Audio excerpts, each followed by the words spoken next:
Hope everybody's week is off to a good start. I think it's time to talk about that 49ers defense. I know that we've discussed that quarterback situation plenty over the past weekend, and I know that we have discussed Nick Bosa and Javon Hargrave and the 49ers defensive line a lot from time to time. But how about a little bit of a zoom out and a consideration that, with Hargrave in there now, really reprising and maybe even improving on the DeForest Buckner production in terms of pass rushing productivity. You pair that with Nick Bosa, who's only getting better, entering his prime, and that's a scary thought. There's a chance that this 49ers defensive line is the best that they've had under Kyle Shanahan and John Lynch. Just a quick illustration here.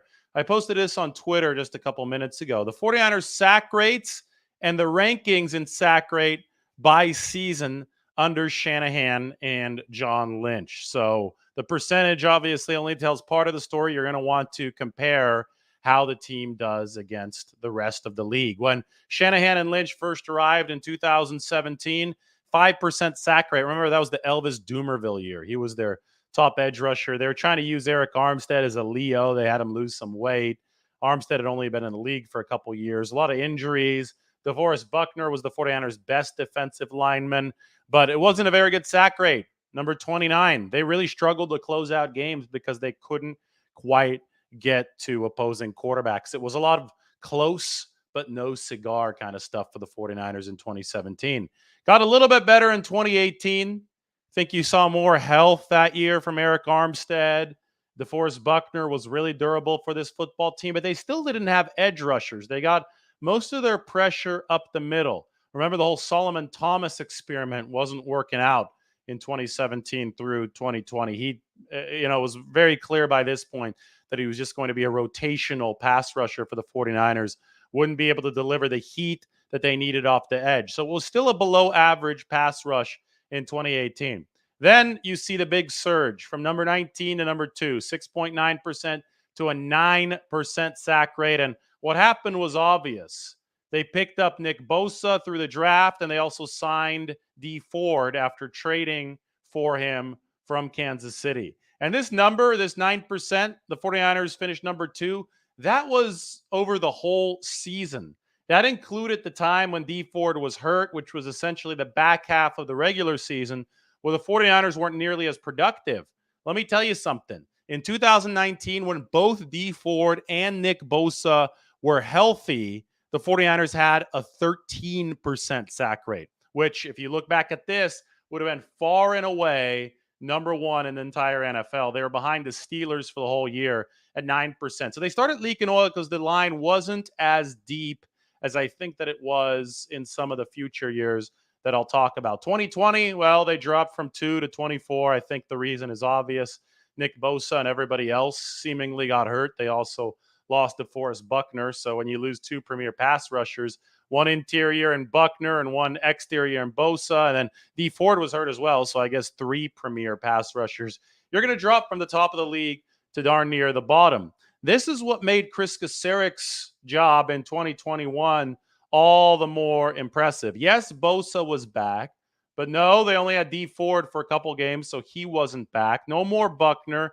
They had Armstead, but they got a lot of reclamation project guys. One of them was Arden Key in 2021, and they didn't start the season all that well rushing the passer, but by the end, the 49ers were racking up 4+ sacks per game, and they surged to 8% sack rate, number 4 in the league by 2021. When people talk about the 49ers defensive line not being quite as good in 2022, this is what they mean. The sack rate dropped a full point, and they dropped from number 4 to right around league average, number 15. And, the alarming thing about that is the 49ers dropped down to number 15 last year, despite the fact that Nick Bosa was better than he's ever been. 18.5 sacks, almost set franchise history. Maybe he's going to set it in the future. But the 49ers took a look in the mirror and they said, oh boy, our defensive line has lost a little bit of steam, especially up the interior.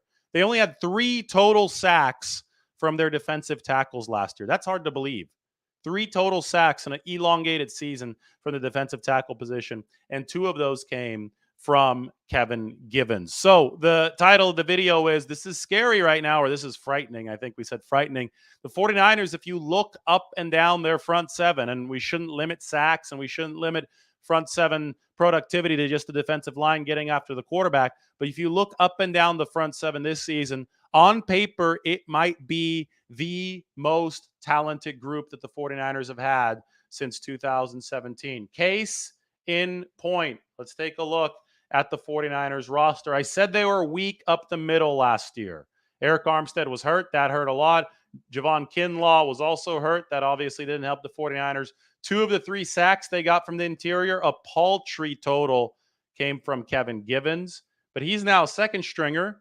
Javon Kinlaw is now second stringer. You now have stars across the front, at least these first 3 spots across the front. Obviously, Bosa coming into his own more and more every year, even though he was good from snap one in 2019. Armstead, if he can stay healthier than he did last year, well, we know he can be a force. He's a great kind of two-way player against the run and rushing the passer, especially when he's lined up on the inside. His height against guards and his athleticism against shorter, stockier guards is something else.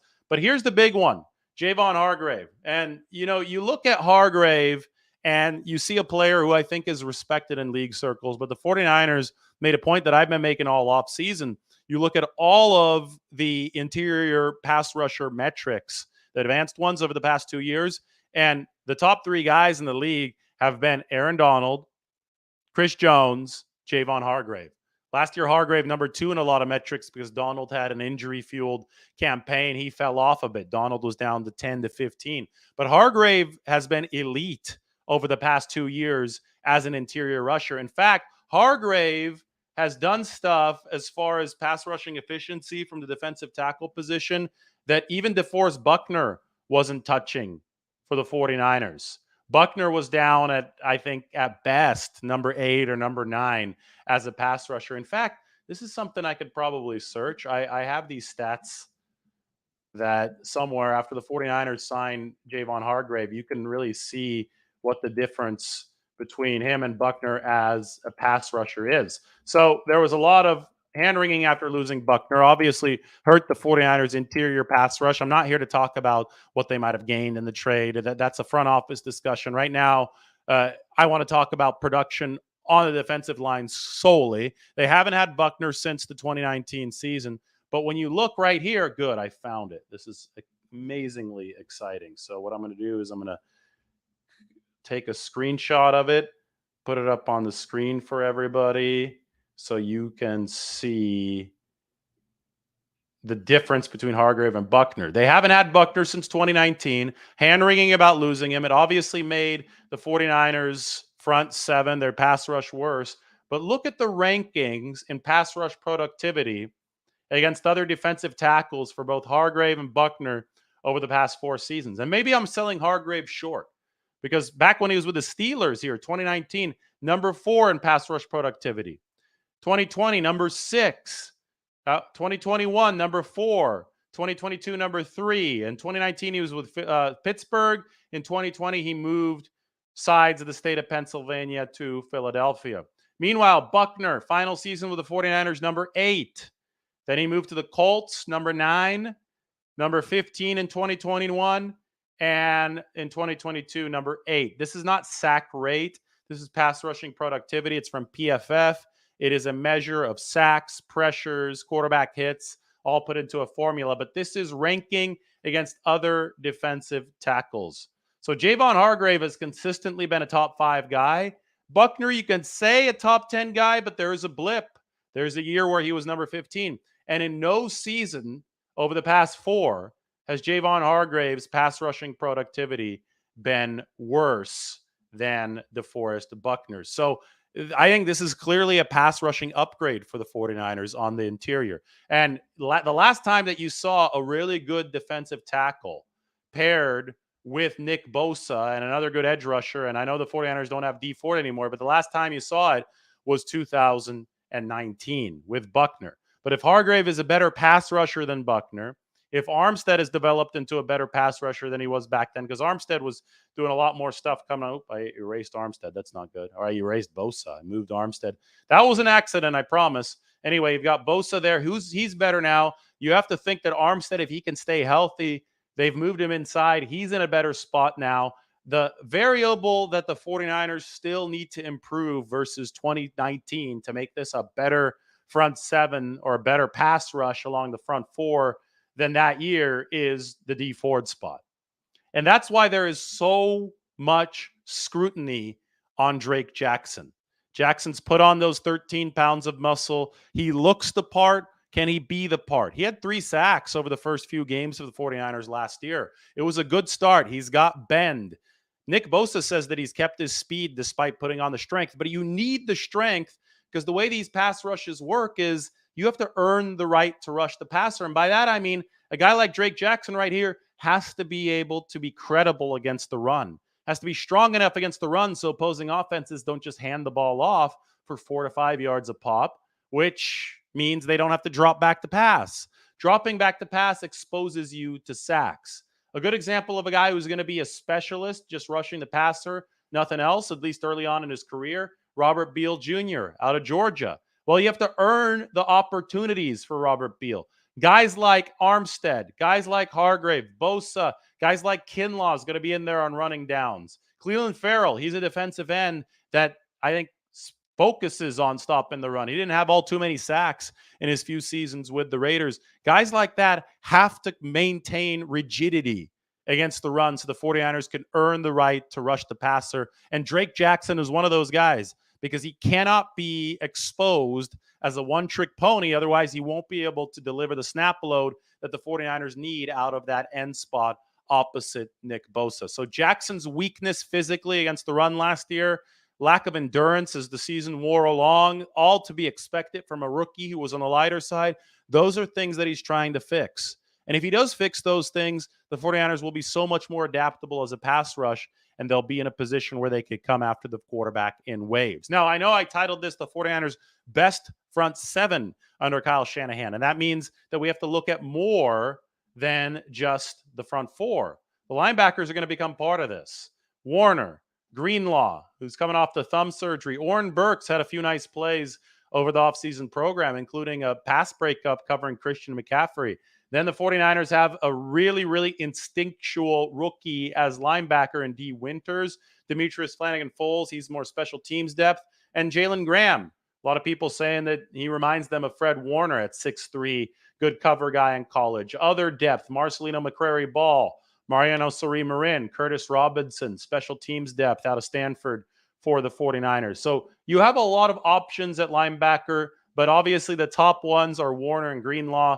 They're going to be on the field more often than not. And there's several dynamics to look at when we take a big picture look at the front seven. When the 49ers had their best front seven to date in 2019, they did have Warner and they did have Greenlaw. But Warner was a second-year player drafted in 2018. Greenlaw was a rookie. Those guys splashed onto the scene for sure in 2019. Greenlaw had to stop against Seattle. Warner had a lot of big plays. Remember the pick six against the Rams the week before that game against Seattle. That was all great, but I think that Warner and Greenlaw have both matured and gotten better since then. The question then is, can the 49ers be in a situation where they can get the depth necessary out of the linebacker position to have a really good number 3? Remember they had Quan Alexander until he got hurt. Then he came back, but wasn't nearly as good in 2019. Well, they still had 1 through 3 at linebacker. And that number 3 linebacker, yes, I mean, it's one of those things where maybe that position doesn't see the field all too often, but I'm going to view the front seven collectively, and somebody's got to be that number 7 in the front seven, whether it's a nickel back, we'll talk about Isaiah Oliver in a second, or if it's a third safety, we'll talk about Jair Brown in a second. So how are the 49ers going to fill that third role? Well, in run-heavy situations at the start of the season, if they need somebody with a little bit more muscle, they can always turn to Oren Burks. I think he's been playing well this offseason, and he knows the system. If one of their 2 rookies pans out, 6th-rounder D. Winters or Jalen Graham, the 7th-rounder, one of those 2 guys steps up and really starts delivering, boom, 49ers have themselves a third linebacker. But what I think makes this 2023 outfit all the more intriguing as far as versatility goes is they don't have to go for a linebacker in that number 7 spot in the front seven. Look what else they can do. They're talking about Jair Brown, the rookie safety. They're talking about him as a post safety. They're talking about him maybe taking some nickelback snaps. They're talking about him playing in the box. They're talking about him coming off the edge. That's what the strong side linebacker can do. The new defensive coordinator, Steve Wilkes, is known to be aggressive. He might want to up the blitz rate. Jair Brown can be your seventh man in certain formations when he is the third safety. Look who else can be the seventh man. Isaiah Oliver, your new nickelback for the 49ers. And here's the thing about Isaiah Oliver. K'Wan Williams was 5'9", 170 pounds. Jimmy Ward wasn't the biggest guy either, but he was slightly more physically built than K'Wan Williams for the nickel spot. Oliver is a giant in comparison to these former nickelbacks of the 49ers, especially in comparison to K'Wan, DJ Reed, Darqueze Dennard there for a while, right? Isaiah Oliver is 6 feet tall, 210 to 215 pounds. I mean, this guy is a load. He can almost be a glorified defensive back that can deliver against the run like a linebacker. So when the 49ers are nickel, that third linebacker spot, which is this one right here, essentially becomes replaced by the nickel back. And the 49ers have given themselves so much more positional versatility with a strong, big-bodied veteran at nickel this year. So that front seven is more adaptable than ever. Put in Oliver's name, put in Jair Brown's name here, put in Samuel Womack's name. That's going to be more of a standard nickel for the 49ers. You can go, through this roster and say, hey, the 49ers can adapt and tinker with their seventh role in the front seven based on formation in a way that they couldn't tinker with it before. On top of that, Warner and Greenlaw are better than they were in 2019, and we're comparing this to the 49ers' best front seven, and that leaves you with this defensive line. And I think this defensive line is stronger top to bottom than it has been since 2019. And the one variable that gives me pause is that second defensive end spot, which is why we're talking about Drake Jackson picking up those 13 pounds. We're speculating whether or not Drake Jackson can get the job done. And we're also talking about potential veteran free agent additions, somebody like Yannick Ngakoue, if the 49ers can afford him to round out the defensive line. Because remember, this team has not been shy about investing in its D-line, and the results of that investment really paid off when they spent the biggest in 2019, that surge to number 2. They've spent on Chris Kasarik too. He's developed this unit even in the face of injuries and in the face of not as much talent as 2019 into a top 5 unit. But there was some slippage outside of Nick Bosa last year. So the big question is, can the 49ers bring this back to number 1? The reason this is terrifying potentially for the rest of the league is simple. The 49ers were the number 1 defense in the NFL last year, despite the fact that the pass rush and the sack rate was number 15. Imagine bumping this sack rate up into the top 5 and keeping everything else constant. That would mean the 49ers were number 1 by this margin last year. They could be number 1 defense by this margin next year. That's the idea for the 49ers. They did what they did despite the fact that the pass rush wasn't great last year. But now they have Javon Hargrave to pair with Nick Bosa. It's going to be really hard to double team both of those guys, right? And then you add in Eric Armstead. Drake Jackson is kind of that missing piece, right? Whether it be Jackson on some downs, Robert Beal on others, hell, Cleveland Farrell on other downs, the 49ers need to take advantage of the fact that a lot of guys are going to be getting doubled because they're superstars. That's going to open up pass rushing lanes for others on this football team. All right, let's take some questions here. How is everyone doing?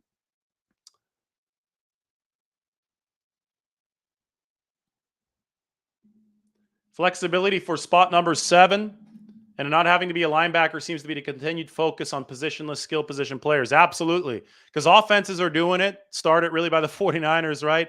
Now defenses have to be able to counter those offenses. And if number 7 in the front 7 is a rigid pass rusher that can't be counted on to cover your Christian McCaffreys or, your versatile guys out of the backfield. If that's the case, well, then you're going to get cooked on third downs. You're going to get cooked on any down.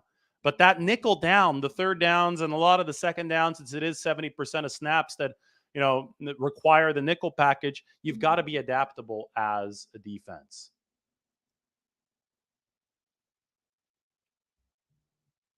We'll see if Charles Omenihu is missed. The 49ers are going to have to go out and your draft picks have to deliver at some point, and that's up to Drake Jackson.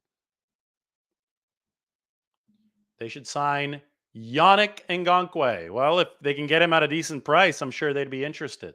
But remember, you can't let that sink overflow, and every single contract is filling that sink up a little bit more. You've got to keep that water line under the surface.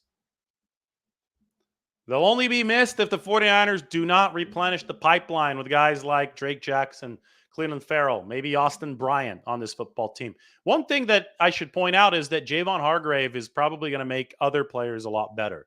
His presence is going to be really big. They did what they did last year, and what they did last year was impressive considering the fact that they didn't have any defensive tackles. They weren't getting any production from the interior. There's a revolving door in there. So number 15 sack rate, despite only getting 3 sacks from your defensive tackles, is pretty damn good from your defensive ends, right? So that's why they like the Menahu, Willis, Nick Bosa, 18.5. But they've got to be better on the interior, and that should help this football team. Nick Bosa talked about it the other day. He said that the interior takes a lot more learning time. And when you have a rotating cast of guys and you don't have consistency there, and guys haven't been in Chris Kosarek's system for all of camp, it's going to be really hard for those defensive tackles. The ends just get after it in this system. It's the wide 9. They put their hands in the dirt and they get after the QB. They let it rip, right?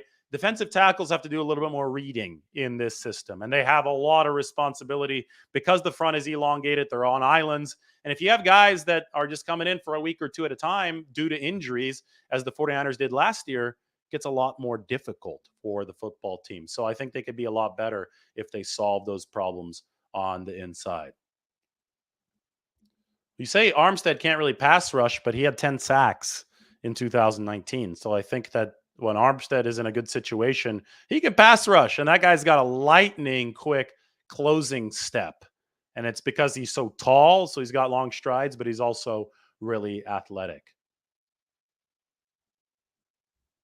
Exactly. They might not need to rely as heavily on defensive end if they can get better production from the interior. And interior production can detonate offenses because it's on the quarterback in a hurry. Armstead sacks with Hargrave there.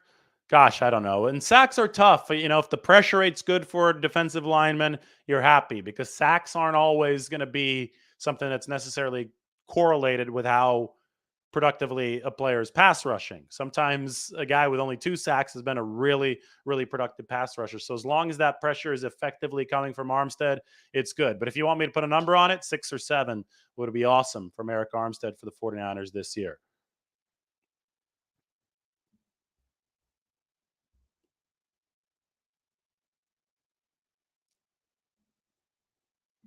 I don't think Armstead had any sacks last year. He's hurt for most of the year, right? They had 3 sacks from their defensive tackles. They had two of them were from Kevin Givens, and I don't think the third was from Eric Armstead.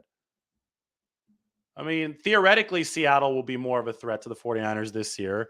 They've picked up talent at the skill positions at corner and at wide receiver.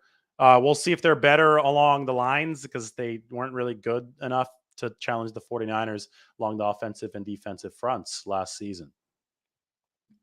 I think you're going to see more blitzing from the 49ers, some more pressure, but you're also going to see a mix of coverages on the back end because Steve Wilkes is a DB-oriented guy. So he's going to be able to add some complexity to the coverages on the back end for the 49ers. All right, everybody, thank you for joining. Hopefully I answered some of your questions. Nice little fun show. How good can the 49ers front 7 be in 2023? On paper, they're on their way to being potentially the best front 7 that Shanahan and Lynch have fielded. So that's just on paper. They still need to translate that into play on the field, and I think a lot of that lies on the shoulders of somebody like Drake Jackson. Get that opposite edge rusher for Nick Bosa, and your draft picks do have to pan out. All right, like, subscribe. We'll talk to you all very soon. Take care.